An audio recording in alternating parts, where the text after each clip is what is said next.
I symleiddio ffracsiwn fel 36 dros 48, rhaid chwilio am rif sydd yn ffitio fewn i neu sydd yn ffactor i top a gwylod y ffracsiwn.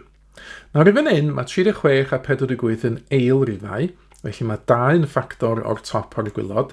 Gallwn felly rannu y top efo 2, fydden ni haneri 36 i gael 18, a wedyn fydden ni hefyd haneri y gwylod. Mae hanner 48 yn 24.